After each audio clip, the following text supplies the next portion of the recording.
Bien, voy a agradecer primero a nuestro Dios, hermanos, por la misericordia que ha tenido para con nuestras vidas. De que a través de nuestro pastor Juanito Luis Romero se me haya acercado esta invitación para participar en este encuentro de iglesias pentecostales. Agradezco enormemente, hermanos, esta honra. La recibo con mucho gozo, con mucha alegría. Y al mismo tiempo saludar a la pastora Carito Vidal, su esposa, a la iglesia, hermanos de Cerro Navia. La Biblia es tu vida, es, hermanos, el lugar de hospedaje, el epicentro, hermanos, para mí, el punto, hermanos, donde trabajo y desde ese lugar, hermanos, también tengo la oportunidad de poder visitar otras congregaciones, otras denominaciones. Es un lugar de hospedaje, así que también quiero agradecer a nuestros pastores, que a la gran mayoría los conozco, y algunos de ellos, al margen de conocerlos, también comparto una vida ministerial. Y cuando digo que comparto una vida ministerial, significa que, hermanos, más allá de conocernos, vivimos, caminamos y experimentamos vivencias. Estamos y compartimos nuestros hogares, nuestra familia. Tenemos vínculos, hermanos, muy estrechos con algunos siervos del Señor que están en este lugar reunidos. Hermanos de la congregación, gente que se ha esforzado por llevar adelante esta actividad, hermanos que han trabajado, se han trasnochado, cargando, descargando, poniendo a su disposición sus vehículos, llevando hermanos, trayendo hermanos, buscando pastores. O sea, todo un trabajo enorme, hermanos, que uno puede observar, puede ver, puede ser testigo, para que en el día de hoy, hermanos, estemos todos congregados bajo este techo y que naturalmente está en todos nuestros corazones el deseo de que Dios confirme este trabajo, esta reunión. Uno va a hacer lo que tiene que hacer. Más allá, hermanos, uno no puede. Haremos todo lo posible de lo que esté de nuestra parte, de nuestra mano, por ayudar, por ser parte de esta contribución, de poder ser, hermanos, un colaborador más. Como ustedes, yo tengo también las mismas expectativas de que el Señor también así me dé mi propia porción. Yo también estoy ayunando, yo también he orado al Señor por este evento, mi esposa está orando, mi familia está orando, mis hermanos de nuestra iglesia están orando, la cual represento 24 años en la República de Argentina, la Asamblea Cristiana Pentecostal, iglesia que se encuentra ubicada en calle América y Saavedra de General Roca. Anótelo ahí para que lo busque por Google, ¿cómo se llama? Google Maps, claro. Ahí pueden encontrarnos nosotros, América y Saavedra, Templo Adonai en General Roca, y en Chillán estamos también trabajando por una obra. Así que, como les digo, hermanos amados, más presentación no creo que voy a hacer de mi persona. Como les digo, la mayoría nos conocemos. Vamos a tratar, hermanos, de contribuir, de ayudar, de ser parte de la bendición y de que Dios también me dé también la porción que así como usted viene a buscar, también me la dé a mí.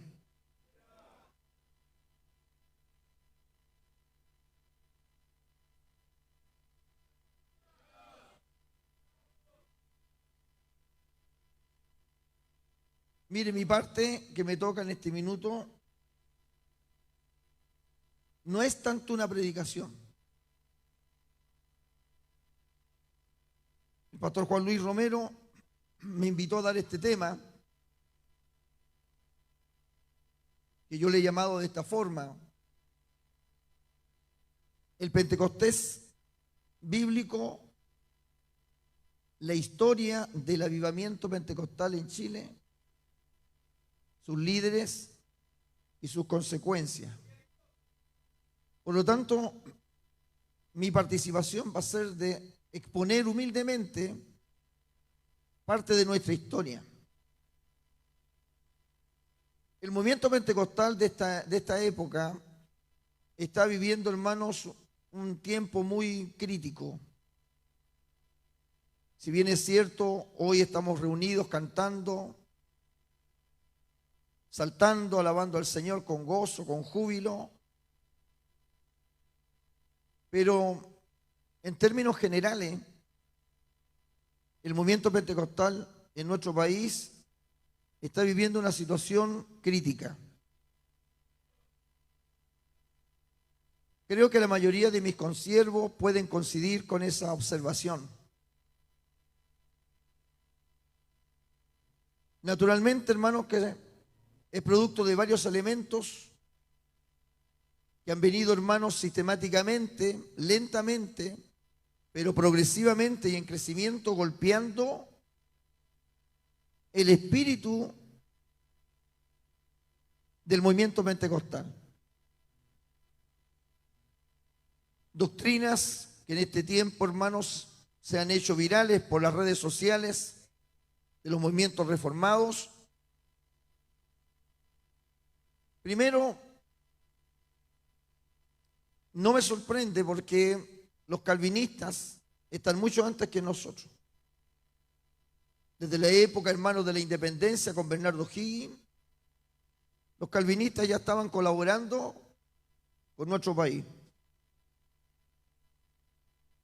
Segundo, conversábamos en la semana con mi hermano Christopher Silva y me preguntaba sobre esto, por qué todas estas doctrinas que están hoy día apareciendo, desviando al pentecostal probablemente tal. Y yo le mostraba una ilustración y le decía: mira, Christopher, yo te voy a mostrarte una ilustración y la voy a compartir con ustedes. Una vez vi una película donde el boxeador iba perdiendo, hermanos, sus combates y el viejo entrenador, por decirlo de esa manera, le dijo: mira, cuando yo te diga que golpees, vas a golpear. Y el entrenador se puso, hermanos, al borde del ring y comenzó a mirar los pies del oponente. Y de acuerdo al juego de los pies, le gritaba a su pupilo: golpea. Y el pupilo golpeaba y dejaba muy mal parado al oponente. Y seguía el entrenador mirando los pies del oponente. Y cuando veía ciertos movimientos de los pies, le gritaba a su alumno: golpea. El secreto del viejo entrenador estaba en los pies del oponente, que por segundos dejaba un solo pie en la lona. Y eso era el momento para golpearlo y derribarlo. Yo le decía a Christopher: las doctrinas calvinistas están golpeando el pentecostalismo porque están encontrándolo en el tiempo más débil, en el tiempo más crítico. Siempre han estado los calvinistas en Chile, pero nunca se ha visto tanto ataque a nuestras doctrinas y a nuestras creencias como la sangre de Cristo, como la manifestación del Espíritu Santo.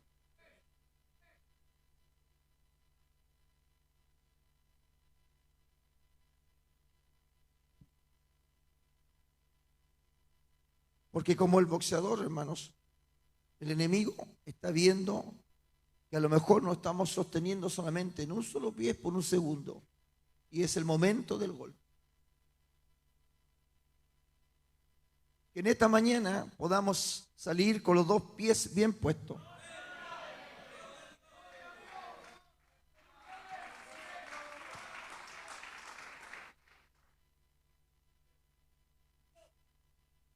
Por lo tanto, mi trabajo va a ser más que una predicación, nuevamente, y no con falsa humildad, porque yo sé que aquí tengo ministros del Señor, estamos en agrupaciones pastorales, tengo una opinión muy elevada del conocimiento intelectual que ellos tienen,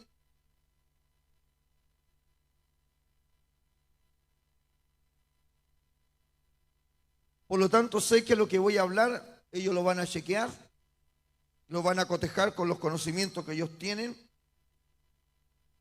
Y vamos a intentar esta mañana, hermanos, contribuir a que este movimiento pentecostal de este día pueda salir también en victoria, instruido, enseñado, y que podamos entender y conocer las generaciones más jóvenes cuál es nuestro origen, de dónde venimos, por qué nos llamamos pentecostales, por qué levantamos los brazos para decir gloria a Dios, gloria a Dios.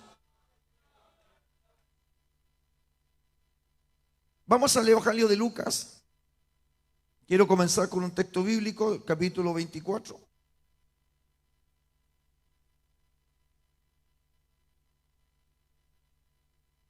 Verso 49, un abrazo a través de las redes sociales a mi amada iglesia en Argentina, en Chillán, Templo Adonai, a nuestros programas radiales Dunamis, Señales del Fin, que se transmiten a través de Radio La Cima 94.5. Yo estaba haciendo las transmisiones en vivo, por eso andaba con el celular.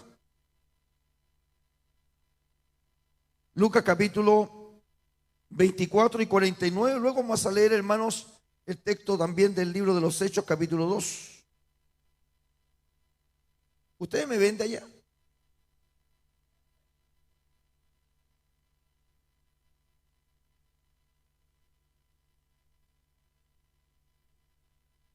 Bien, Lucas capítulo 24, verso 49. Le doy lectura en el nombre del Padre, en el nombre del Hijo y en el nombre del Espíritu Santo. Dice así: he aquí, yo enviaré la promesa de mi Padre sobre vosotros, pero quedaos vosotros en la ciudad de Jerusalén hasta que seáis investidos de poder desde lo alto. Vamos al libro de los Hechos, capítulo 2. Verso 1 al 4. Libro de los Hechos, capítulo 2, son los textos que nos van a acompañar.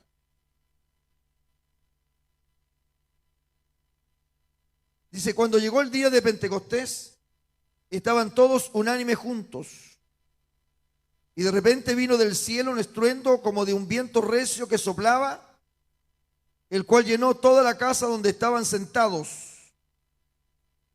Y se le aparecieron lenguas repartidas como de fuego, asentándose sobre cada uno de ellos. Y fueron todos llenos del Espíritu Santo y comenzaron a hablar en otras lenguas según el Espíritu les daba que hablasen. Amén. Dios les bendiga, reciban su asiento. Vamos, hermanos, a hablar sobre este tema. Hermanos, el Pentecostés, primero que nada, en términos bíblicos, tenemos que establecer, dejar en claro, primero, que es una de las 7 fiestas solemnes bajo la ley de Dios. Hay 7 fiestas bajo la ley. Y una de ellas es la fiesta de Pentecostés. Dentro de estas 7 fiestas, la primera, con la cual comienza el calendario religioso del pueblo judío, es la fiesta de Pascua. Y cada una de estas fiestas tiene una línea que trasciende en el tiempo proféticamente para la iglesia de Cristo. Son fiestas paralelas, son fiestas que anuncian, hermanos, proféticamente a la iglesia de Cristo el ministerio de Jesús, la venida del Señor, la muerte de Cristo, la resurrección del Señor, la revelación del Espíritu Santo de una manera gloriosa y mundial.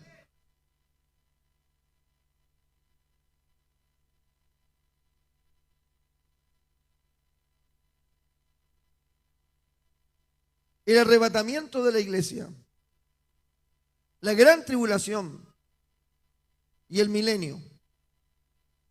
Las 7 fiestas solemnes están vinculadas a la profecía escatológica.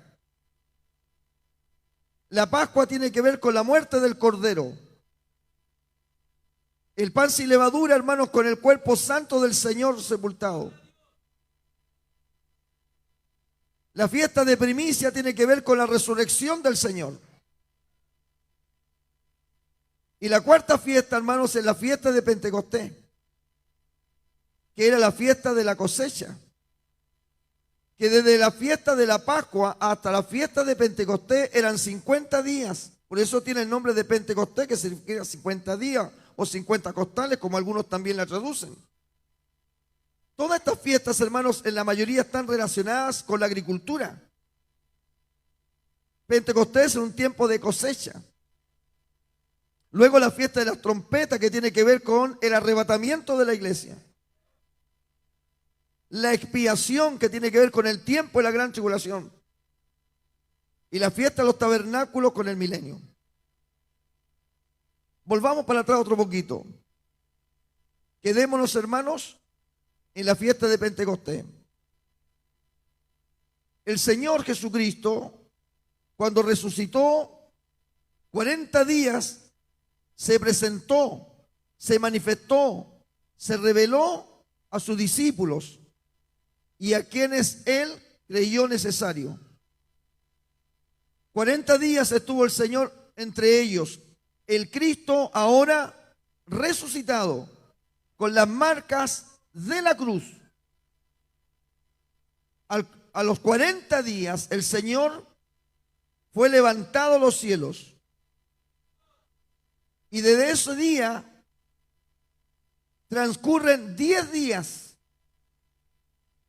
para que la promesa que el Señor les hace en el Evangelio de Lucas se lleve adelante. Después que el Señor es llevado a los cielos, Él asciende a los cielos. Son 10 días en que el Espíritu Santo se ha de revelar a los que estaban en el aposento alto, esos 120 hermanos, entre hombres y mujeres, y la madre de Jesús. Ahora los discípulos tampoco entendían. Ellos no se imaginaban de la manera y de la forma en que el espíritu de poder se iba a manifestar sobre ellos. Los detalles de la forma y la manera como el Espíritu Santo se manifestó, se reveló de esta forma, lo describe el libro de los Hechos, capítulo 2. En los cielos un estruendo y como un viento recio, hermanos, que soplaba toda la casa. Y luego vinieron las lenguas de fuego. Yo prediqué hace unos días en la iglesia del pastor Maximiliano, lo prediqué en una oportunidad.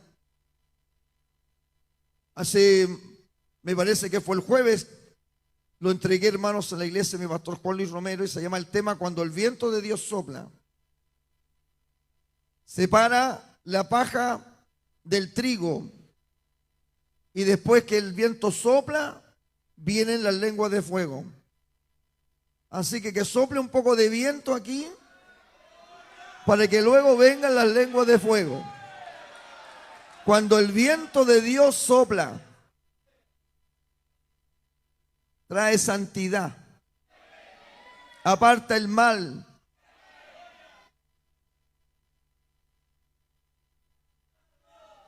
Entonces establecemos, queridos pentecostales,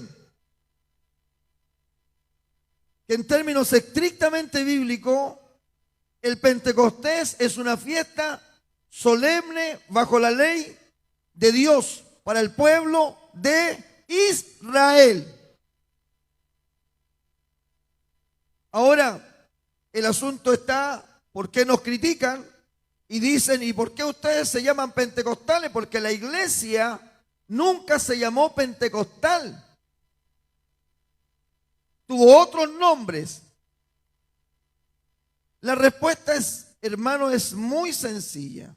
Nosotros no somos judíos, ni vivimos bajo la ley de Moisés. Que quede claro en eso. Porque también, hermanos, hay corrientes judíos mesiánicas que sean, hermanos, por años metidos dentro del mundo pentecostal. Y el viejito pentecostal, hermanos, ahora anda usando kepí y andan, hermanos, cambiándose nombre con nombres, hermanos, hebreos. Y andan viviendo unas fiestas extrañas judaicas entre sí y no. No, hermanos, nosotros venimos de un origen gentil.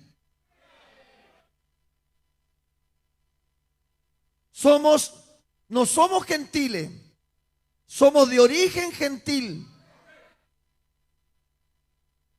Porque el que viene de origen gentil, que no pertenece a la nación de Dios, se convierte a Cristo, deja de ser gentil y se convierte en la iglesia de Cristo.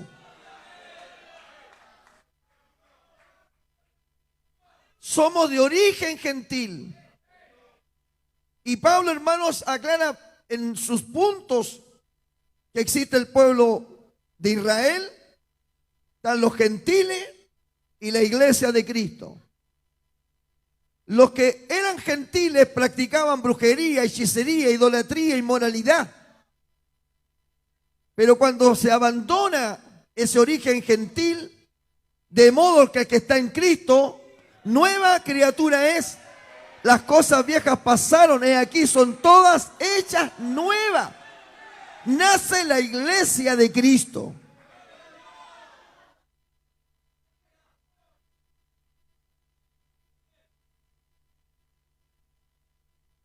Por lo tanto,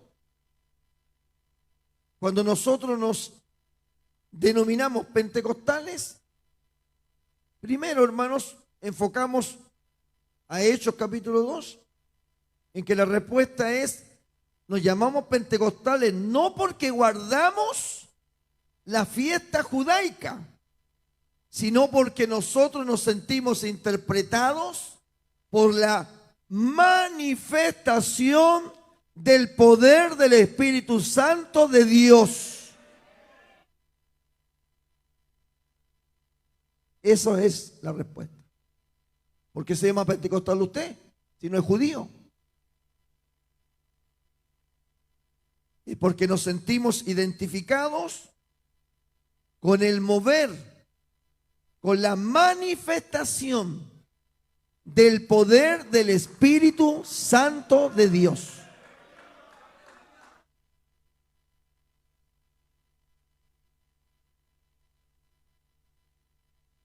Pasando, hermanos, al segundo punto, que es el más largo de todo, es nuestra historia, es nuestro origen. A lo largo de mis años que he podido, hermanos, también viajar por distintas congregaciones, iglesias, me encuentro también con una triste ignorancia de las generaciones de los últimos años pentecostales.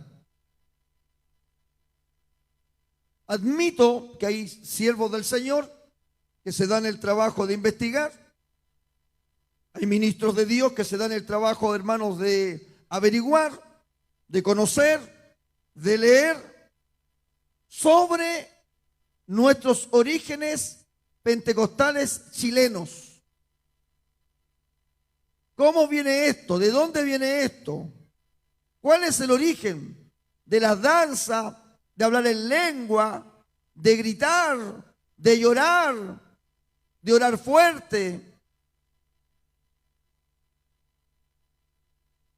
Nos tenemos que remontar un poco, y aquí vamos con la historia, casi a comienzos de siglo.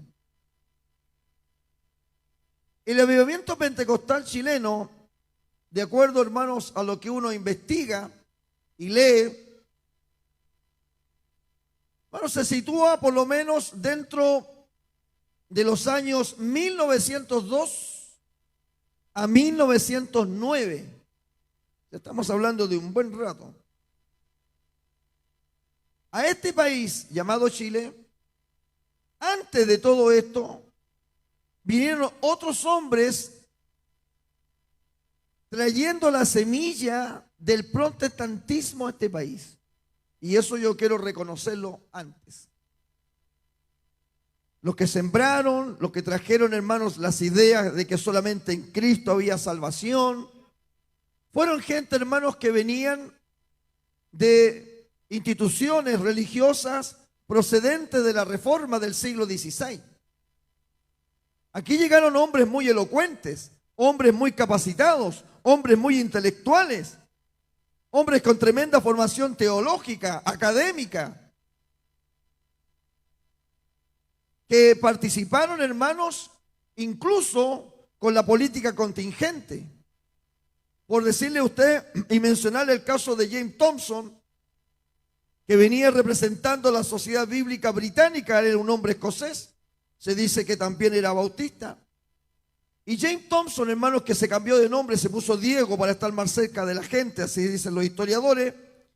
Hermano, estaba trabajando en Argentina bajo el gobierno del general San Martín, cuando, estando ya en Argentina, instala un sistema llamado lancasteriano, que era un sistema, hermanos, en que enseñaba a un grupo de alumnos lo básico y lo más importante para aquella época, y que sigue siendo importante: el saber leer, el saber escribir, el saber sumar y el saber restar. Fíjese usted en esa época que los que tenían ese privilegio eran solamente la gente que tenía dinero y que estudiaba, hermanos, en las escuelas católicas. El resto de la población no sabía leer, no sabía escribir, menos sumar. Entonces, James Thompson, hermanos, con su Biblia en la mano, instaló en Argentina el sistema lancasteriano, donde enseñaba a un grupo de alumnos, y estos alumnos, una vez que aprendían, él elegía a los más avanzados para que ellos les enseñaran a otros alumnos, y luego esos alumnos les enseñaban a otros alumnos. Sabiéndose de esto, Bernardo Higgins contrata los servicios de este varón, y James Thompson llega el año 1821 a nuestro país para poder también establecer en Chile el sistema lancasteriano, que, hermanos, es el que son las bases que impulsan lo que hoy nosotros conocemos como la educación pública. Basándose en el libro de los libros, la Biblia. Ese era el material de enseñanza de James Thompson, la Biblia. Por lo tanto, todos los que participaron en este sistema lancasteriano aprendieron a leer en las Sagradas Escrituras. Thomas Candle, 1825, de acuerdo a los historiadores, fue el primer pastor anglicano que estableció uno de los primeros cultos en Valparaíso. Se registra el año 1863 con la presencia alemana luterana en nuestro país. Tenemos también David Trumbull, que llega en 1847, pero en 1868 crea la primera iglesia presbiterianas unidas de Estados Unidos. O 1877 llega William Taylor, hermanos, de la iglesia metodista norteamericana, y establece en nuestro país escuelas como el Santiago College, en Iquique el English College y el Colegio Inglés de Concepción. O más tarde, hermanos, también llegan por esa época Juan Bautista Canut de Bon, un español que había sido, hermanos, de la orden jesuita, y que en el año 1871 se retira. Y luego hay toda una historia, hermanos, de Canut de Bon, que finalmente, para resumirla, siendo de origen español y siendo, hermanos, de religión jesuita, él se convierte, hermanos, al protestantismo, al evangelio, conociendo importantes hombres, incluso como William Taylor, que finalmente lo convierte al evangelio. Y Canut de Bon, hermanos, deja, hermanos, una historia muy enorme en este país, pues se convierte en uno de los primeros grandes predicadores de las calles, de los mercados, de los caminos, de las ciudades. Y la Iglesia Católica Romana en su momento, hermanos, levanta, hermanos, un juramento para quitarle la vida, y él tiene, hermanos, que empezar a escapar y a trabajar en el evangelismo lejos de las garras de la Iglesia Católica Romana, porque él tenía un pasado jesuita, y naturalmente, hermanos, que cuando él predicaba, desnudaba, hermanos, todas las mentiras de la Iglesia Católica y especialmente de la orden jesuita. Por lo tanto, estaba metido en grandes problemas con la Iglesia Católica Romana. Pero Canut de Mon, hermanos, dejó la vida por diferentes lugares de nuestro país. Predicó en distintas ciudades del sur, de Concepción, Coquimbo, La Serena, Traiguel, Angol, Los Ángeles, Victoria y Temuco. El año 1896 se traslada a Santiago muy enfermo, donde no se puede recuperar, y muere un 9 de noviembre. Y ahí viene, hermanos, el nombre que nosotros recibimos de canutos. Porque todos los que andaban con Canut le decían canutos. Yo cuando era niño, hermanos, en la escuela me decían canuto, yo no sabía por qué. Y un día alguien me dijo, no, se te dicen canuto por unos tallarines que no tienen nada por dentro. No me gustó mucho esa comparación. Prefiero esta otra. Que me llamen Canuto, hermano, porque un hombre que se llamó Canut y predicó, hermanos, en las calles de Chile en aquella época, de los 1800 y tanto, que era, hermano, algo impensado. Trasládese a aquella época. Si ahora en muchas ciudades de nuestro país cuesta predicar en la calle, ¿cómo sería, hermano, en aquel entonces, donde el predominio de la Iglesia Católica abarcaba toda la sociedad chilena? La Iglesia Católica tenía el predominio de los cementerios, tenía el predominio del registro civil, las escuelas, los colegios, los hospitales, el predominio absoluto del catolicismo en Chile. Y que en aquella época, hermanos, donde la gente andaba a caballo, en carreta, hermanos, un loco español predicaba que solamente Cristo salva. Entonces, antes de llegar a nuestra historia de 1902, quiero, hermanos, reconocer el trabajo de otros hombres que antes, hermanos, del pastor William Hoover Cook, que es nuestro personaje, sembraron, hermanos, en nuestro país la semilla del Evangelio. Hay muchas historias, hay historias de héroes de nuestro país, Lord Cochrane y otros tantos, Manuel Rodríguez. Toda esa gente, hermano, no era católica. Todos eran protestantes. Toda esa gente, hermanos, leía la Biblia.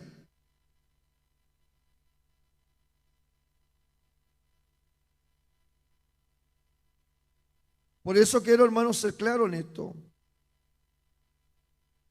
Incluso el primer signo patrio, el primer escudo nacional y su frase fue hecha por calvinista, un embajador de Estados Unidos. Hay que ser justo con la historia. Ahora, lo que me toca a mí conversar con ustedes o plantear sobre nuestros orígenes pentecostales chilenos ya nos remonta a 1902. En Chile se había establecido la Iglesia Metodista Episcopal. La Iglesia Metodista Episcopal viene de Estados Unidos. También, hermanos, es una corriente de la Reforma. Sus liturgias son similares, hermanos, también a la Iglesia Católica. Muchas de ellas, las anglicanas también, las luteranas también. Con la gran diferencia que estas corrientes religiosas dejaron de de adorar y creer en la Virgen María, dejaron de invocar el nombre de los santos, dejaron de prenderle vela a los santos, reconocieron que los elementos del pan y del vino, o del jugo de la vid, como quiero mejor decirlo, no eran literalmente ni el cuerpo ni la sangre de Jesús, como lo dice el dogma católico de la transubstanciación, que es el dogma católico que dice que el cura, cuando santifica la hostia y el vino, eso se convierte literalmente en el cuerpo y la sangre de Jesús, literalmente. Entonces, todas estas corrientes reformadas que venían, hermanos, de Europa, se negaron a creer eso y entendieron, hermanos, que el pan sin levadura y el jugo de la vid era un simbolismo, una representación de la sangre de Jesús. Y nosotros hasta el día de hoy también lo seguimos creyendo igual. Cuando nosotros practicamos la Santa Cena, no creemos que es el cuerpo literal de Jesús, sino que creemos que el pan que comemos representa, simboliza el cuerpo santo molido por nuestros pecados. La palabra de Cristo es clara: hagan esto en memoria de mí. Entonces, estas corrientes reformadas que estaban en nuestro país, si bien es cierto, eran muy parecidas a las liturgias católicas. De hecho, los anglicanos siguen usando el cuello clerical. ¿Hasta dónde se vivía la experiencia de la salvación? Hasta eso. Creer en Jesucristo y creer que somos justificados por la sangre de Jesús. Hasta ahí llegaba la experiencia del creyente. De lo demás no se sabía nada. Nadie sabía de lo demás. Y cuando yo me refiero, pastor, ¿a qué se refiere de lo demás?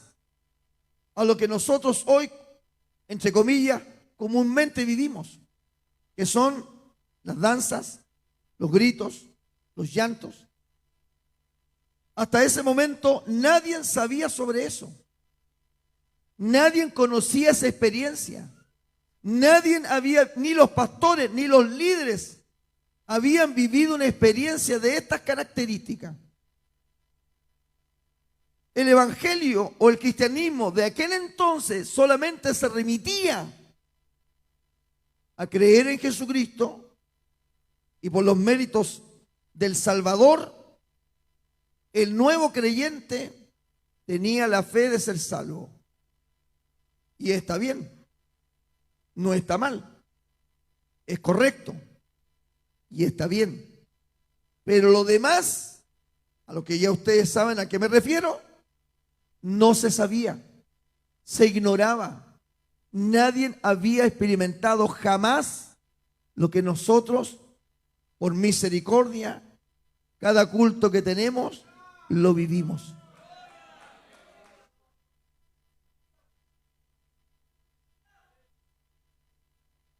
El pastor Huber era el pastor, hermanos, de la iglesia metodista episcopal, de estas corrientes. Dice la historia de la iglesia pentecostal, por la cual yo me voy a ir, porque está la metodista pentecostal, pero yo me voy, hermano, por la corriente de la IEP, la iglesia evangélica pentecostal. ¿Por qué me voy por esa corriente? Porque el pastor Huber por muchos años fue superintendente de esta denominación, más que de la metodista episcopal, que ya lo voy a explicar en la historia.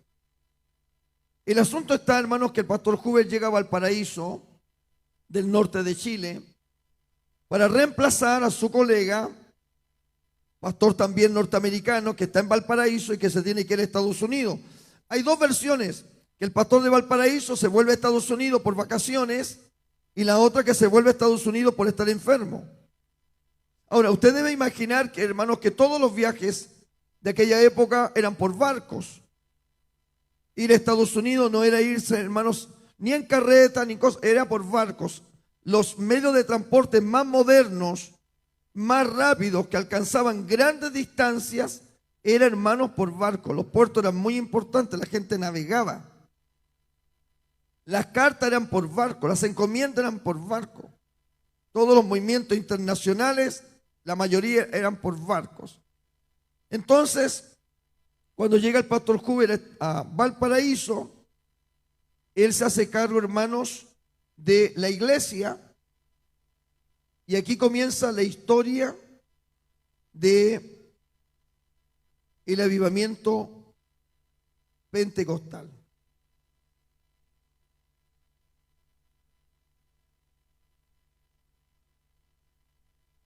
Estoy ordenando, hermano, mis papeles, mis documentos,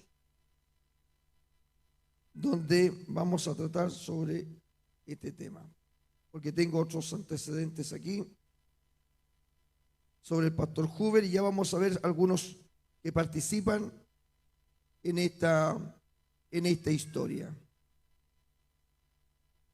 Bien, ya estando el año 1902, hermanos, dicen los historiadores de la iglesia de Pentecostal en Chile, yo tengo el libro, tuve que hacer, hermanos, una lectura y extraer lo mejor del libro, donde vamos, hermanos, a leer directamente de las memorias, de las observaciones que el pastor Huber hizo y que quedó, hermanos, naturalmente como un valioso recuerdo histórico para nuestras investigaciones.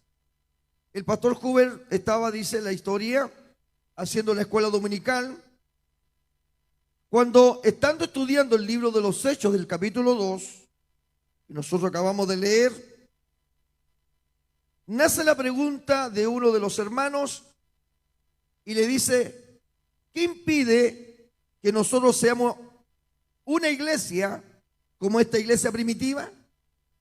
Entonces, naturalmente estaban hablando del viento de Dios, del soplo de Dios, de las lenguas de fuego repartidas sobre las cabezas, de que salieron, hermanos, por las calles en Jerusalén hablando en distintos idiomas, hermanos, que de nuevo el apóstol Pedro, las sanidades, los milagros, miles de personas se convertían al Señor.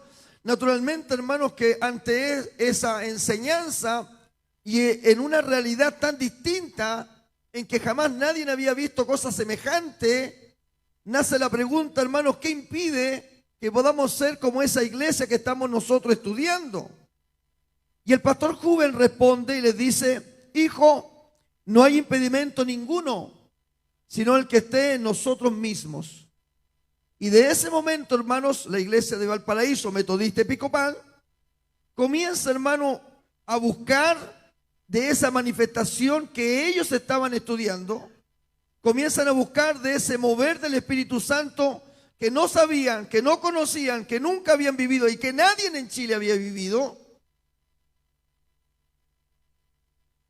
a través, hermanos, de la manera como el Espíritu Santo los iba ayudando y guiando. Las palabras del pastor Huber comienzan, hermano, a describir una serie de eventos que para él son verdaderamente, hermanos, sorprendentes. Como por ejemplo, en la página 26 del libro, el pastor Huber dice que en un momento abrió sus ojos y contemplaba el espectáculo, esa es la palabra, el espectáculo tan extraño y espontáneo, reconociendo que no tenía nada más que hacer cuando los hermanos comenzaron a levantar la voz en oración. ¿Se imagina, hermano, el pastor Huber escuchando a la hermana que nos dirigió en la primera oración? ¿Quién estuvo con nosotros en la primera oración? Aquí una hermana, hermanos, que se mandó una tremenda oración. Estamos afiatados a oír eso. No nos sorprende. Pero para aquella época, que alguien levantara la voz en una oración, el pastor Huber describe como algo sorprendente. ¿Me están siguiendo? Tratando de imaginar, hermanos, el pasado. Tenemos que tratar de hacer ese esfuerzo para poder valorar el presente.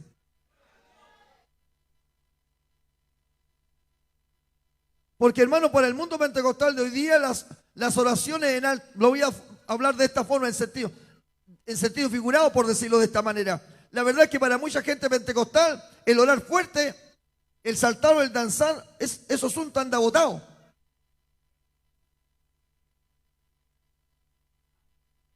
Y el que danza en esta iglesia y se enoja, dice, bueno, me voy para la otra a danzar a la otra. En ese tiempo, hermano, eso no existía. Nadie sabía lo que era eso. Estamos hablando de este país, estamos hablando de este Chile.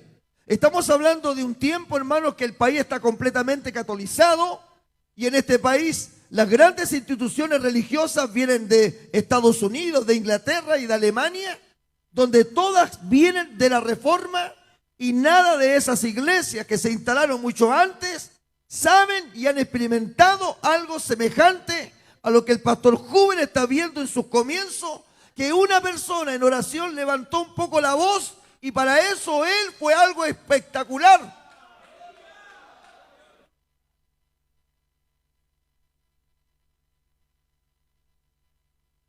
Dice el pastor Huber, en una reunión de la liga, un día domingo, un joven guardián orando fue tomado de tal manera del espíritu de oración que prorrumpió en gritos tan fuertes que se aglomeró la gente a la puerta para ver la maravilla.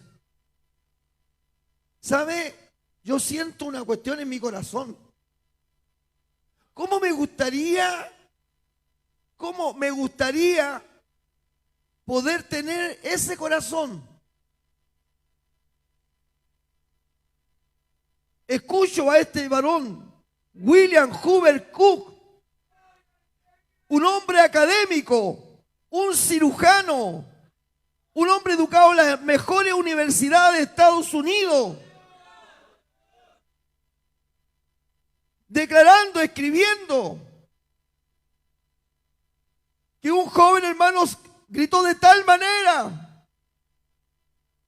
que la gente que escuchó en la iglesia de Valparaíso se aglomeraron todos afuera de la puerta para ver la maravilla.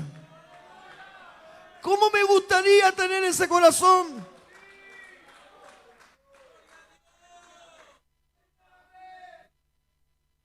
Hemos perdido nosotros el sentido del valor de las cosas espirituales.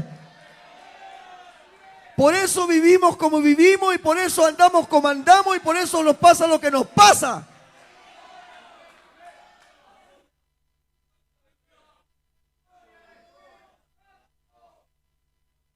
La maravilla.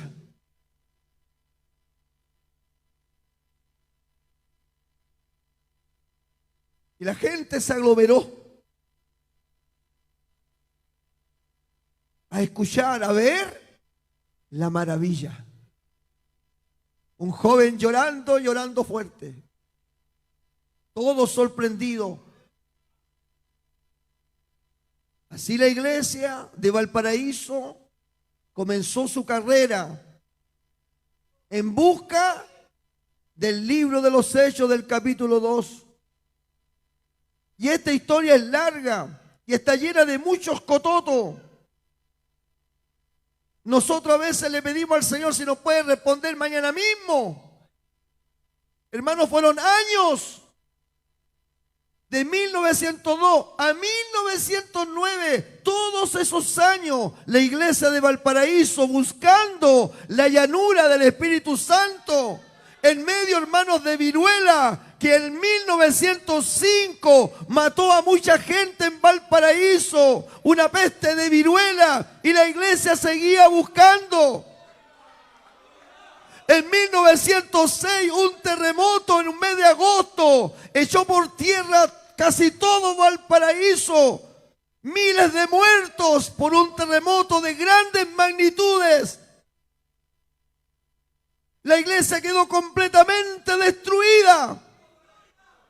Y en 1907, la iglesia en una carpa.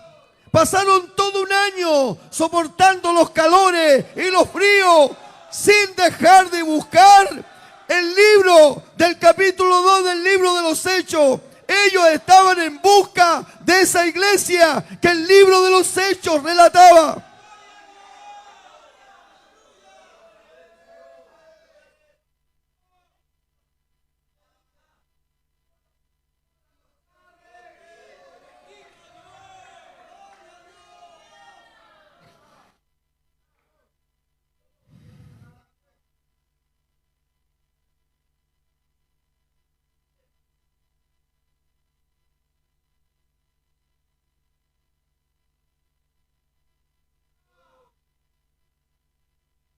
¿Dónde está el comienzo de este avivamiento? Comenzaría en 1902, cuando la iglesia fue movida a buscar y a vivir en santidad. Sería en 1904 cuando recibieron noticias del gran avivamiento de Gales por Evan Roberts. O sería en 1906 cuando recibieron noticias del gran avivamiento en la calle Azusa en Los Ángeles, California, por William Seymour.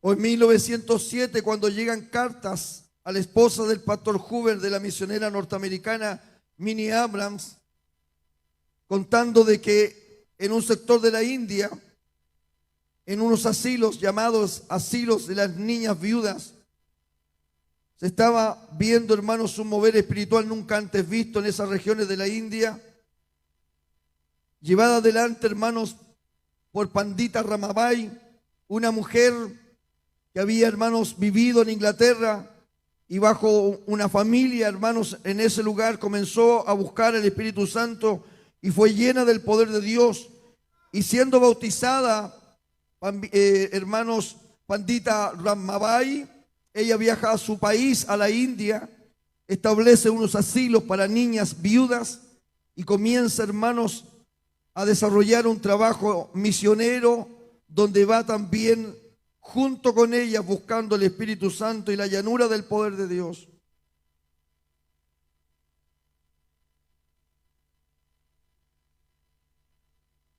Todas esas noticias llegaban desde distintos lugares a través de cartas. El pastor Hoover intentaba, hermanos, saber, averiguar, porque él no entendía, porque él no sabía dar una explicación a las cosas que estaba viendo en su iglesia. Necesitaba saber qué pasaba en otros rincones del mundo, cómo se manifestaba ese poder que estaban leyendo en el libro de los Hechos. ¿Qué pasaba con la gente cuando recibían ese poder? ¿Qué pasaba con las personas cuando eran alcanzadas de esa manera por el poder de Dios? Él no lo sabía explicar, no lo sabía entender, no lo sabía comprender. Conocía la palabra, era un teólogo en la Escritura, pero él no había vivido jamás la experiencia del bautismo del Espíritu Santo, ni en su época, ni en su ministerio, ni la Metodista Episcopal de Estados Unidos tenía antecedentes de algo parecido. Entonces él se alimentaba de las noticias que venían de distintos rincones del mundo, donde le explicaban lo que pasaba con la gente que recibía este poder del cielo.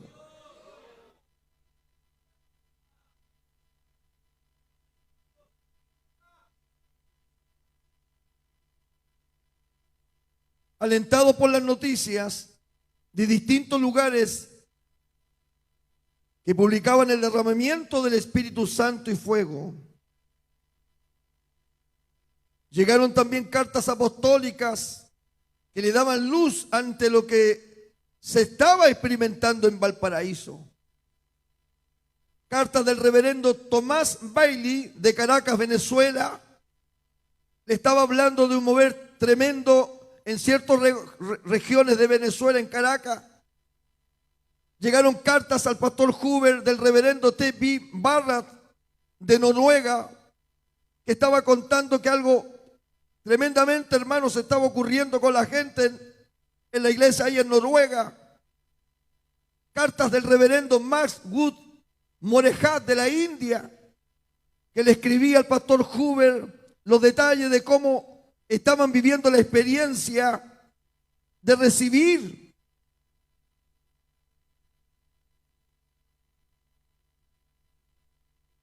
el bautismo del Espíritu Santo.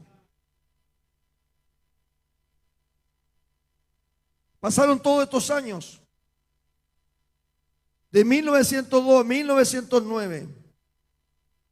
Llegando a 1909, un 14 de enero,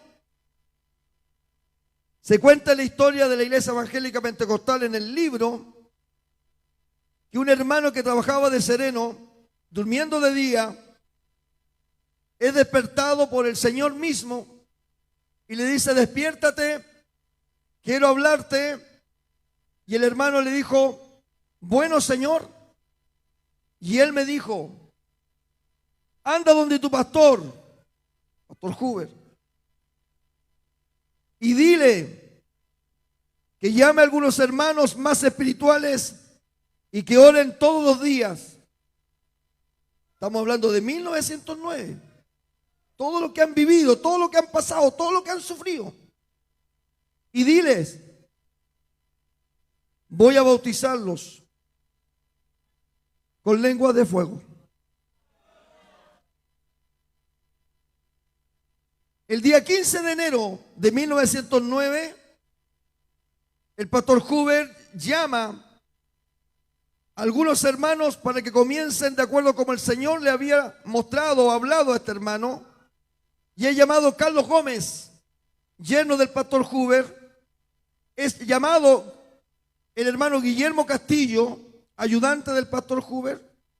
Ramón Yáñez, la esposa del pastor Huber, Miriam, y la hermana Rosa Escobar de Pino.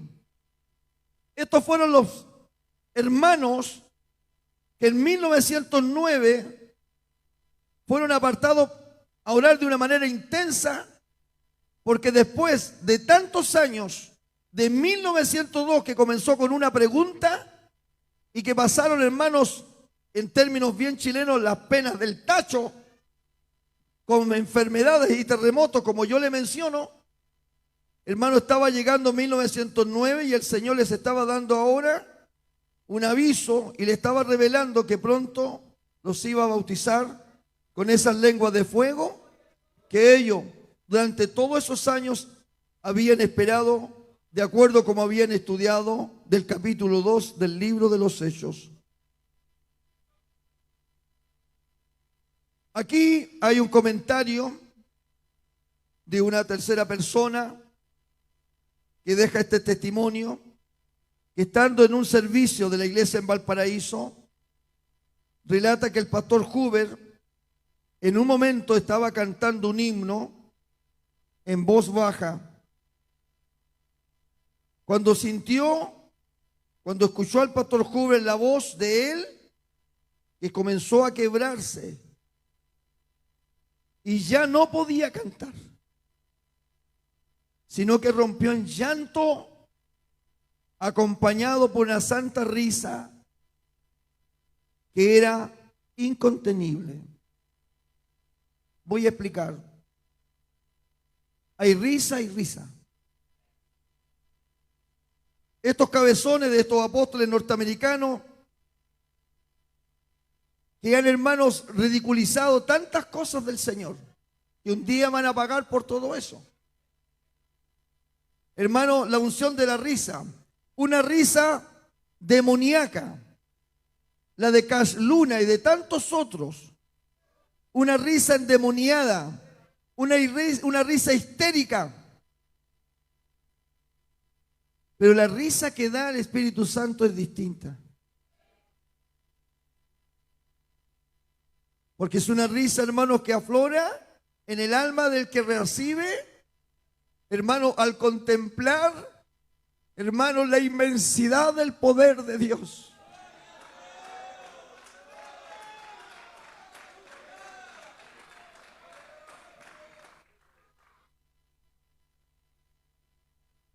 Sigamos en esta historia. Los meses continuaron en 1909 y el Señor, hermanos, comenzó como una máquina. Ta, ta, ta, ta, ta. Y quiero, hermanos, contarles a ustedes estas experiencias escritas. Y naturalmente, como ya les dije, tuve que leer, tuve que investigar, tuve que sacar extractos de la página 38 del libro, hermanos, de la historia del avivamiento pentecostal en Chile, página 37. Si un día ustedes llegan a tener ese libro, que no sé si lo sacarán imprimiendo todavía, para mí es un tesoro, lo tenía mi padre, y mi padre falleció y yo quedé con ese libro. Una de las historias, y vaya poniendo atención a esto, acompáñenme en esto, que la iglesia de Valparaíso está viviendo, porque esta es nuestra historia. Así comenzamos nosotros. Este es el legado que ellos nos dieron. Estamos leyendo, hermanos, nuestros orígenes. Nuestros orígenes pentecostales en Chile. Dice una niña del coro, buscando santificación, cayó al suelo orando, cantando, riendo, llorando. Parecía borracha, gritando, poniéndose de pie, orando. Una escena indescriptible. Sigue asombrado, sigue maravillado. 50 niños llenos del poder del Espíritu Santo se levantaban, corrían, iban donde sus padres para pedirles perdón. Un domingo un niño lloraba con un curioso chillido. Buscándolo, lo hallé, dice el pastor Huber. Era un niño de 8 años. Fui y le pregunté, ¿qué tienes, hijito? El niño le respondió al pastor Huber, el Señor está obrando milagros en mí. Y el pastor Huber le dice, ¿qué está haciendo el Señor? Está limpiando mi corazón. Poco después, los vi en los brazos de su mamá. Una niña de 12 años, dice el pastor Huber, ya esto está avanzando, estamos, ya está el mover en la iglesia en Valparaíso. Yo tengo que relatarlo, por supuesto, tengo que leerlo. Pero vaya imaginándose cómo esto va avanzando de 1902, de una pregunta donde nadie sabía lo que eran estas cosas. Ya estamos en 1909. Dice una niña de 12 años, cantaba suavemente una melodía con palabras que no se podían entender. Después su padre le preguntó, ¿por qué cantabas así? Y la niña le contestó, los ángeles cantaban así y yo cantaba con ellos. Manifestaciones diversas como risa, llantos, gritos, cantos, lenguas extrañas, visiones, éxtasis que se trasladaban al cielo, al paraíso, a campos hermosos, hablando con el Señor, con ángeles. Son las experiencias que los hermanos comenzaron a vivir. Pero toda esta bendición que estaba fluyendo en Valparaíso, todo este mover que ya había comenzado el Señor, hermano, a derramar su Espíritu Santo por primera vez en Chile, de esta manera, no podía, hermano, estar ajena a la oposición. Las autoridades del pastor Joven toman carta en el asunto de lo que está pasando en Valparaíso. Las autoridades están aquí en Santiago. Le escriben al pastor Huber, ¿usted puede calcular nuestra situación, señor Huber? ¿Qué piensa usted sobre este asunto?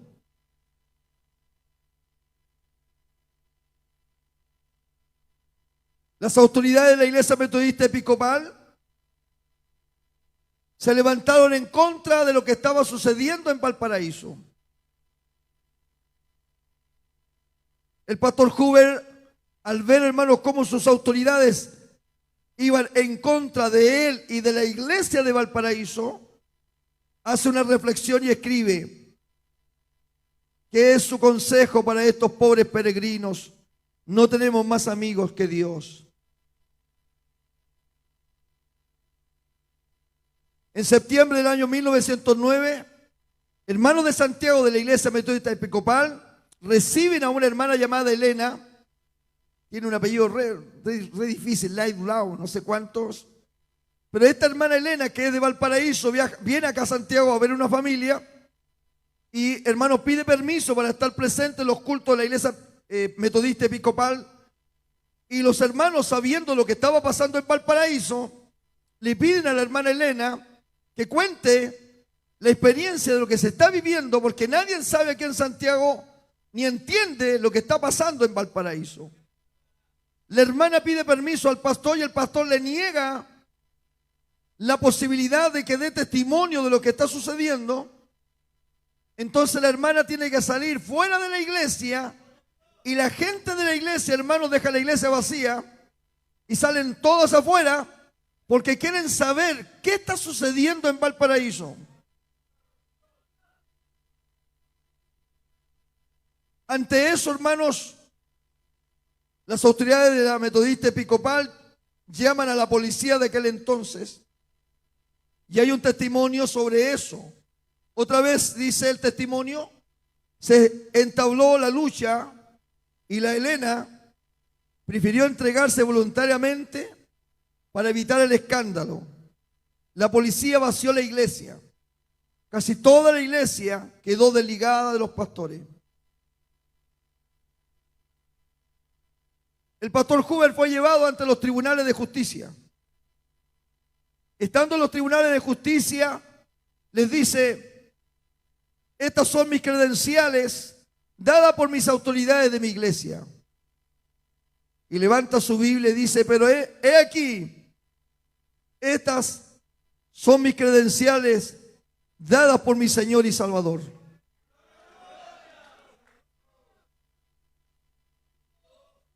El periódico El Cristiano, periódico oficial de la Iglesia Metodista Episcopal, se niega a publicar las noticias sobre lo que está sucediendo en Valparaíso.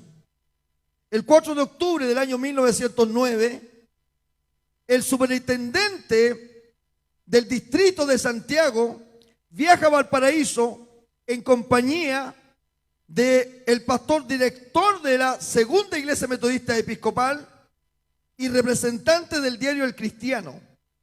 Uniéndose a ellos, el cónsul norteamericano para prometer ante las autoridades de la Metodista Episcopal su intervención, el cónsul norteamericano, de ayudar y colaborar a que por medio de la justicia se suspendan y se suprime a la iglesia de Valparaíso. La revista presbiteriana, el Chile Evangélico de Concepción, es la única revista que permite describir lo que está pasando en Valparaíso. Y el pastor Huber, por medio de la revista presbiteriana, entonces escribe a este medio e informa sobre lo que está sucediendo en Valparaíso. La iglesia en Valparaíso, en el sector del Olivar, fue visitada, hermanos, en sus cultos de fuego, de avivamiento, por policías, por médicos, psicólogos, periodistas, políticos. Entraban a escondidas, entraban a ocultas, pero el Espíritu Santo levantaba hombres o mujeres para describir los que estaban en medio de ellos.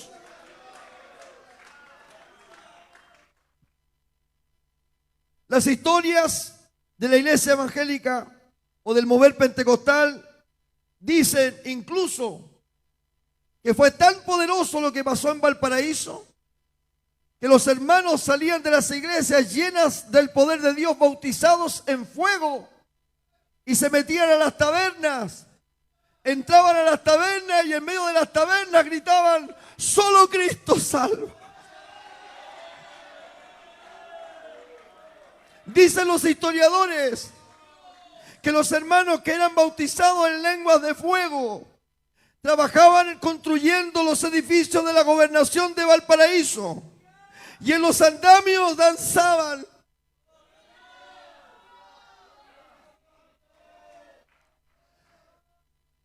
La política de aquel entonces se metió en todo lo que estaba sucediendo. Esto era algo extraordinario. La justicia estaba por medio. Detenían al pastor Huber, suprimían a la iglesia de Valparaíso, se metía un embajador de Estados Unidos.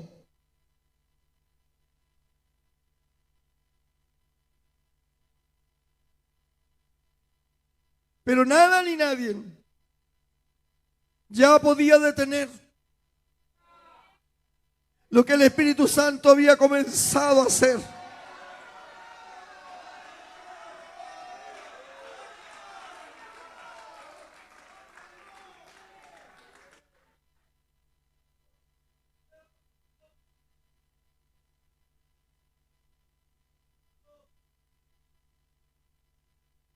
En el año 1910 el pastor Huber renuncia a la iglesia metodista episcopal,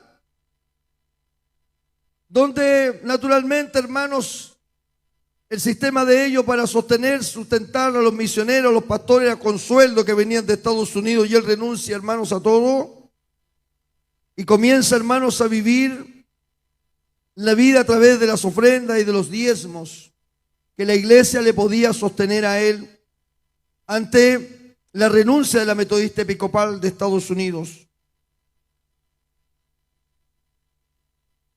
En 1932, antes de eso, funda, hermanos, 1910, la iglesia metodista pentecostal. El pastor Huber fue el primer superintendente de la iglesia metodista pentecostal. La gloriosa iglesia metodista pentecostal. La histórica, no la que subimos después.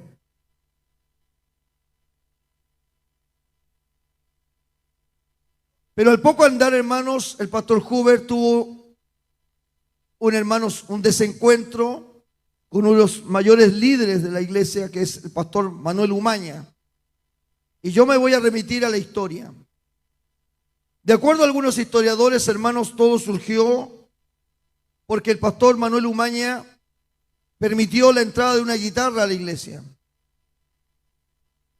Y naturalmente que la liturgia del pastor Huber era muy distinta. Y la guitarra no gozaba de buena fama. La guitarra era de las parrandas, de los bares, de los prostíbulos, de las ramás, de los borrachos. Entonces era lamentablemente un instrumento muy mal visto para aquel momento, para aquel entonces, como también hasta el día de hoy. Algunas iglesias, hermanos, no les gusta tener baterías o no les gusta tener un instrumento electrónico, un bajo, ¿no?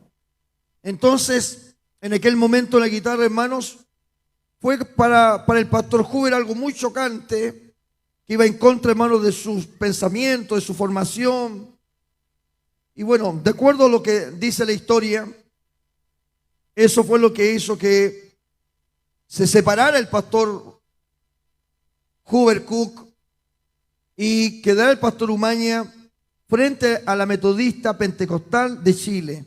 Y se llama metodista pentecostal porque siguió teniendo el nombre metodista, igual como la misión que venía el pastor Huber, que era iglesia metodista episcopal, pero esta era iglesia metodista pentecostal de Chile.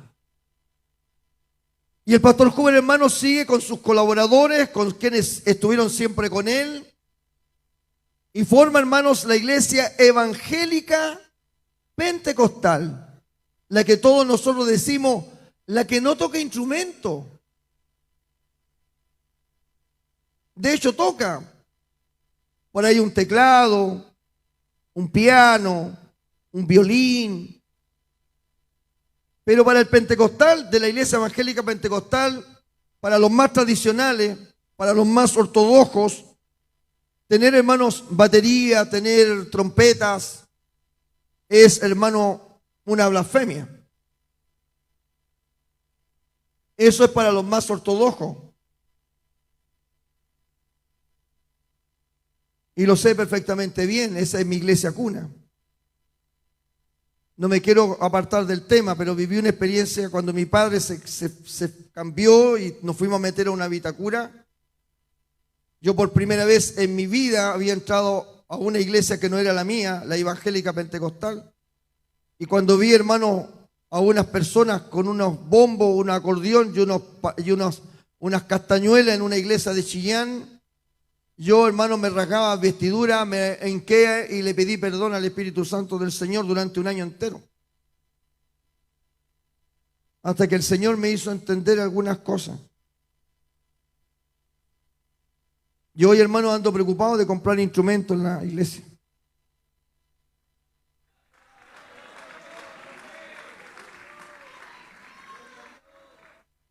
Pero volviendo, hermanos, a nuestra historia. El pastor Huber entonces comienza a dirigir, hermanos, la llamada Iglesia Evangélica Pentecostal. ¿Y quiénes, hermanos, lo han asesorado, lo han seguido? Han seguido, hermanos, su legado, o quienes siguieron su legado. Fueron hombres, hermanos, que mantuvieron la visión del avivamiento pentecostal en Chile. Por ejemplo, el mismo pastor Guillermo Castillo Moraga, Enrique Murgues Bernard y Manuel Francisco González Saldívar. Estos hombres que yo le menciono, que son nuestros líderes, que son los anónimos, que son los que nunca salieron en un afiche, los que nadie conoció en un Face, fueron los hombres, hermanos, que dieron la vida por mantener el avivamiento pentecostal en nuestro país, manteniendo la visión del pastor Huber, el hombre que Dios levantó para Chile. El pastor Guillermo Castillo Moraga fue un joven, hermanos, que se convirtió por el año 1922 en La Calera. Y más tarde, hermanos, fue elevado como el segundo superintendente por 1937. Y más tarde fue elevado a la condición de superintendente y segundo superintendente después del pastor Huber. El pastor Moraga, Castillo Moraga, se convirtió con el pastor Huber. El caso del pastor Enrique Murgues Bernard, hermanos, que fue un excelente químico industrial. A los 19 años sacó una beca en aquella época para los Estados Unidos. Estando en Valparaíso fue invitado a un culto, a un servicio. Y él, hermanos, no teniendo ni un conocimiento de Dios y no también teniendo deseos posiblemente en su vida o aspiraciones por conocer a Dios, aceptó la invitación, dice la historia. Y él pensaba que todo lo que ocurría en la iglesia era una psicosis colectiva, estaban todos chalados, todos locos. Pero cuando llegó el momento de escuchar la predicación y más tarde el predicador invitó a todos a orar, él también se inclinó y mientras estaba inclinado le sucedió lo impensado.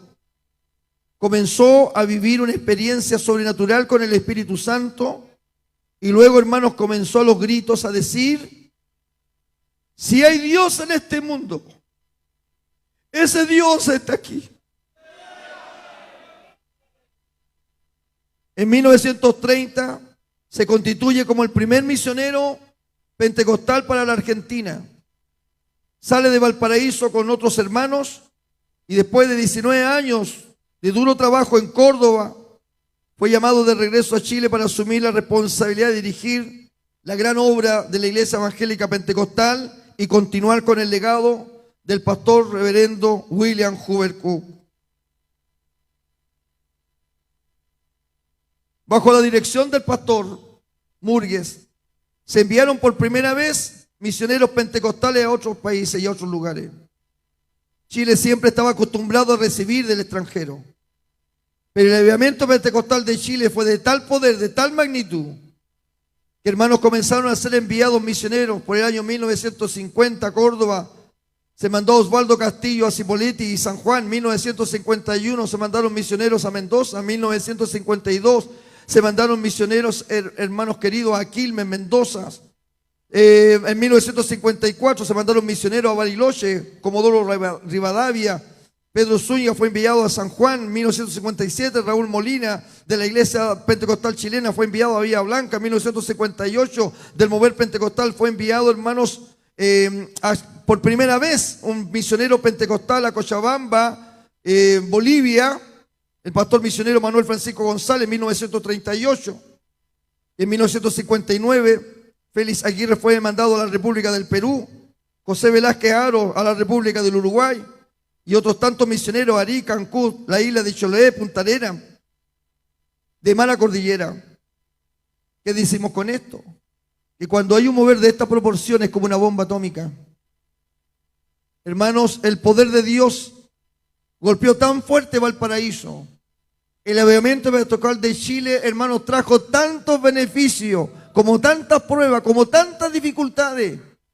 Pero por primera vez el poder de Dios, el infinito Espíritu Santo del Señor, estaba capacitando hombres, estaba capacitando mujeres, estaba capacitando jóvenes, los estaba llenando de su poder y eran enviados a distintos lugares a llevar el poder del Evangelio de Jesucristo. Argentina tiene historias de avivamientos pentecostales que, hermanos, evocan los años 1930 y evocan años 1950 con el general Perón. Pero esos son avivamientos pentecostales que vienen posterior a lo que sucedió acá en Chile. Gran parte de las iglesias pentecostales de Argentina, donde yo trabajo, casi el 90% de las denominaciones que se han levantado en Argentina, incluida la mía, todos son de origen de pastores pentecostales chilenos.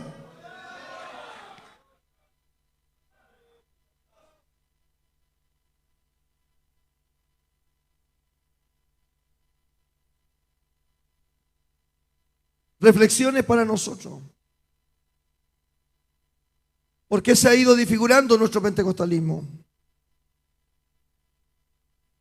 Porque se ha ido a través del tiempo deformando. Porque se ha vuelto nuestro movimiento pentecostal un espacio para el desorden. ¿Por qué este movimiento pentecostal que costó tanto? Que costó años de gente humilde, de personas que no tenían conocimiento como el que el día usted tiene. Gente, hermanos, de aquella época, hermanos, que no tenía un diccionario, que no sabía lo que era un instituto, lo que no sabía que lo que era una teología, lo que no conocía una palabra en griego. Esa gente, hermanos, transformó nuestro país. El avivamiento pentecostal de Chile, hermanos, transformó también nuestras leyes. El mover del Espíritu Santo fue tan grande que, hermanos, leyes tuvieron que ser cambiadas. Lo mismo que decía con respecto, hermanos, al registro civil, con respecto a los cementerios. La constitución de nuestro país de 1925 también tuvo que ser cambiada y los pastores lo saben. Sabemos perfectamente, hermanos, cómo influyó. No eran pastores politizados, no eran pastores que buscaban migajas de la politiquería. Eran hombres santos de Dios que se pararon frente al Parlamento. Eran hombres llenos de integridad que se pararon frente a la Cámara del Senado, frente a la Cámara de Diputados, frente a los presidentes de su época, para decir como los antiguos profetas: así ha dicho Jehová.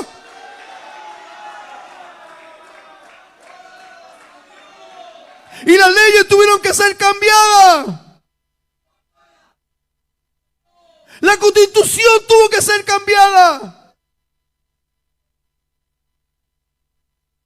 por el mover pentecostal, por el avivamiento pentecostal en Chile. Son en este tiempo, hermanos, que se establecen las tres glorias a Dios.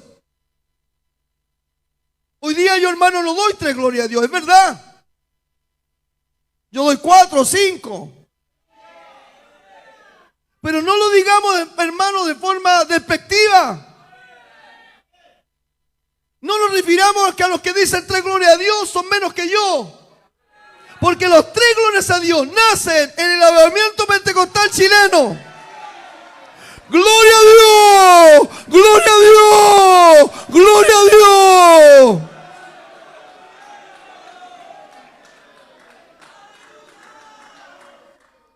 Eso nace aquí. Si lo practican en Argentina, nació aquí. Si lo practican en Perú, nació aquí. Si lo practican en Bolivia, nació aquí. Gloria a Dios, gloria a Dios, gloria a Dios, decían los hermanos. Nadie les dijo que dijeran glorias a Dios. Nacieron en forma espontánea, llenos del poder de Dios. Ellos gritaban: gloria a Dios, gloria a Dios, gloria a Dios.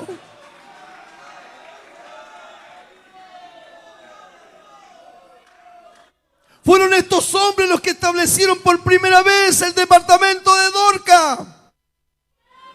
Ellos fueron los que instituyeron las Dorcas.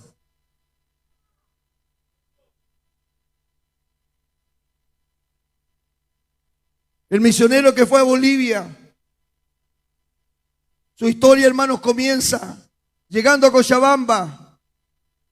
¿Cómo se ganaban los bolivianos de aquella época? Si Bolivia, con todo el respeto de los hermanos de Bolivia, sigue siendo un país atrasado en este tiempo, ¿cómo sería en aquella época? Si la policía boliviana no sabía ni ellos leer, lleno de idolatría, lleno de supersticiones. La esposa del misionero dice que comenzó comiendo un día en el patio con la mano para que las cholitas, decía ella, tomaran confianza cuando veían, hermano, a la misionera chilena comiendo con su mano.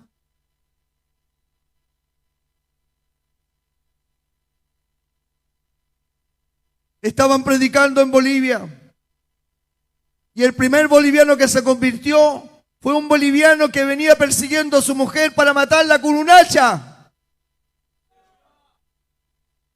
Cuando el misionero pentecostal se para frente a él y con solo la autoridad de un hombre de Dios, con una sola palabra, dice que el boliviano soltó el hacha y quedó rendido de rodillas a los pies.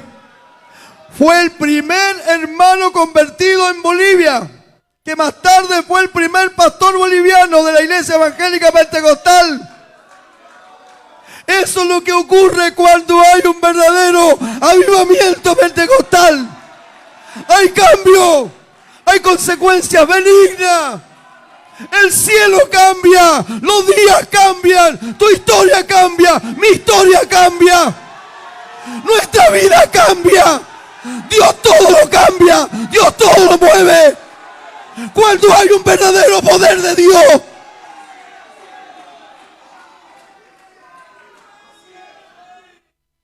Nano.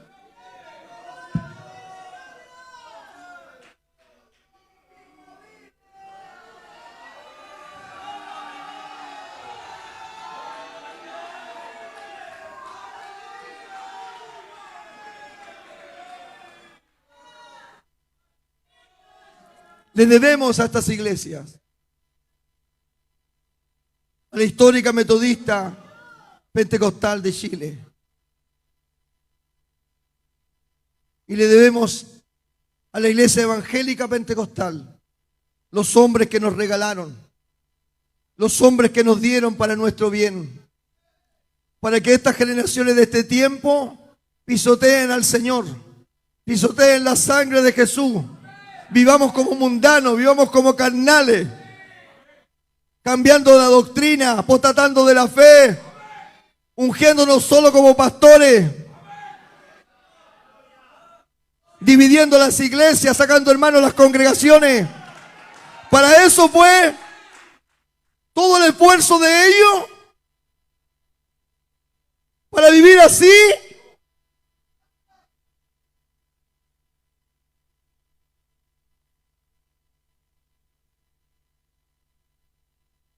Ellos se enfrentaron con todo lo que podían ir en contra de esta visión. El Estado, el gobierno, el catolicismo furioso. ¿Sabe usted que en mi época de mis padres, el joven evangélico pentecostal que se casaba con una persona que no era evangélica, lo echaban de la casa? ¿Sabía usted que una señorita de la iglesia evangélica que se enamoraba de un joven que no era evangélico, a ella la echaban? Así era. Era una vergüenza en aquel entonces que un creyente, un evangélico pentecostal, se uniera a un yugo desigual. ¿Sabía usted que por años, hermano, el evangelio pentecostal no escuchaba en radio ni permitía en la televisión? Posiblemente eran cosas exageradas. Yo viví bajo ese régimen. Pero a veces pienso que tenían razón. Porque no sé cuánto nos ha ayudado la televisión y no sé cuánto nos ha ayudado la radio. Dios bendiga a los pastores que usan esos medios de buena manera. Pero en términos de sociedad solamente transmiten pura basura.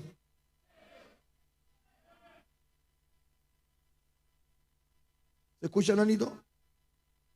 Vamos. Quiero terminar mi presentación de una reseña histórica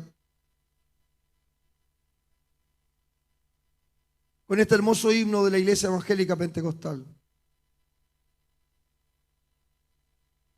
En reconocimiento de quienes nos dejaron lo que hoy nosotros tenemos.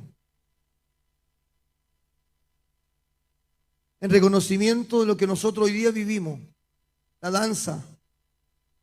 ¿Sabes cuántos sufrieron ellos por danzar? ¿Sabes cuántos hermanos fueron detenidos, llevados a las cárceles, a las comisarías por danzar? ¿Sabes cuánta gente fue echada de sus trabajos? ¿Sabes cuánto se sufrió, hermanos, por la manifestación del poder de Dios? Se sufrió. Un Chile que no estaba preparado posiblemente. Una sociedad, hermanos, muy católica. Pero gracias al valor de esta gente, que por los campos de Chile, y yo desde mi juventud, con tubos de lata, con conos de lata, predicaba en los campos de Rucapequén, de los Coligües, allá en medio de las vacas. Marcelo González con unos tubos de lata. Así se llegaba a todos los rincones de nuestro país, en el norte de Chile, en las mineras, en las salitreras, al sur, misioneros pentecostales. Y es en ese tiempo que surgió el Chile para Cristo. ¿Se escucha? Bajito nomás. El Chile para Cristo. Viajemos unos segundos en el tiempo con esta alabanza. Remontémonos en el pasado. Los grandes avivamientos en Estados Unidos, en Gales, en Escocia, en Irlanda, en la India.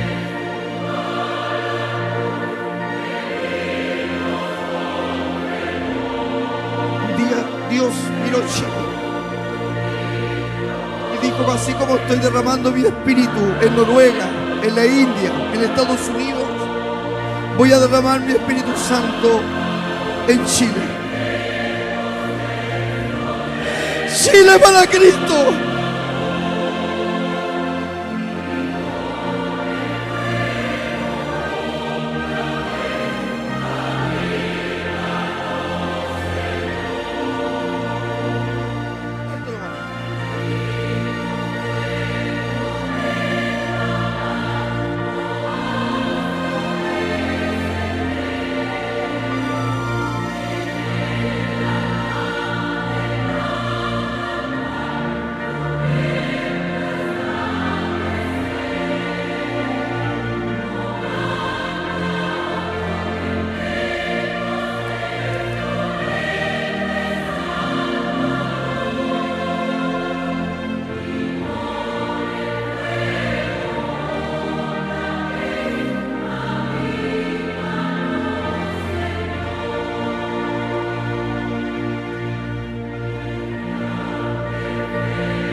Cante.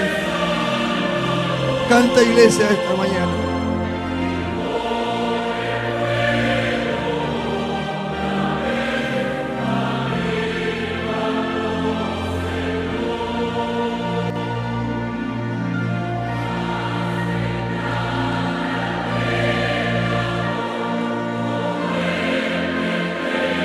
¡Vamos! Tenemos una historia maravillosa. Y aún todavía hay un poder pentecostal en este país. Ayudemos, salgamos adelante, luchemos por lo que un día nos dejaron. Este es el legado de esta gente. Defendamos, sintámonos felices, contentos de haber recibido tal promesa en nuestras vidas. Solo Cristo salva. Mi pastor Juanito puede venir hasta aquí.